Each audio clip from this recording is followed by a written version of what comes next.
Marbling is, there's my marbling tray right there, one of them, and it's a one-time print process on a liquid surface, and you make all these lovely different kinds of patterns and big sheets of paper, cloth, all kinds of things, and then eventually you have to make something out of it or you're buried in marbled paper. So today I'm choosing to make some books, so our journals, different kinds of journals. Most marblers turn out to be bookbinders after a while, and most binders also turn toward marbling because they want their own paper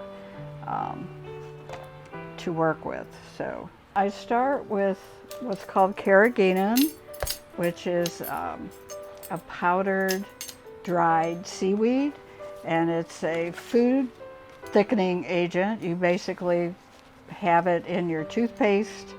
You would have it in ice cream. That nice big long word, carrageenan, on the side of the ice cream box is this stuff.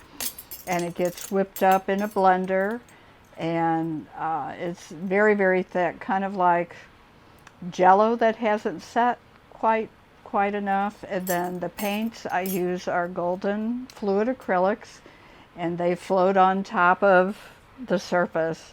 So you've got this thickness under it, a little, little pool of paint on top, and then a bunch of handmade tools to make the patterns.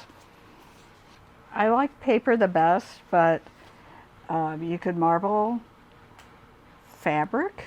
You could marble on 3D objects. There's a piece up there that has a bisque mask that I've marbled. You could marble wood. I've taught classes where people actually marble leaves and just, everything but the kitchen sink, really. But if you had your tray big enough, you could marble that too. So I call this my book sandwich. This is how I marble the edges.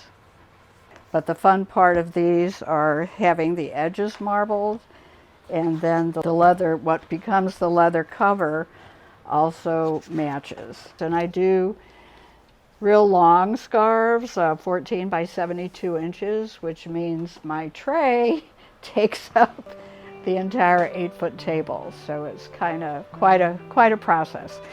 The marbling is fast, but it's a lot of hurry up and wait, because you have to rinse it, let it dry, go back and hand wash it, rinse it.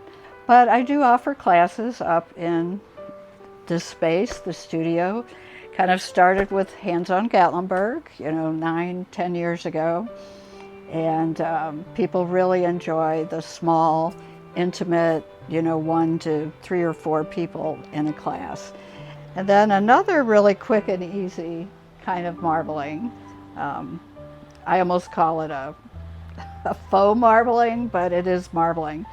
What they're made of, it's a paper mache. I do purchase this. The bears, of course, if I'm going to do a bear for Gatlinburg, a marbled bear would be what I do.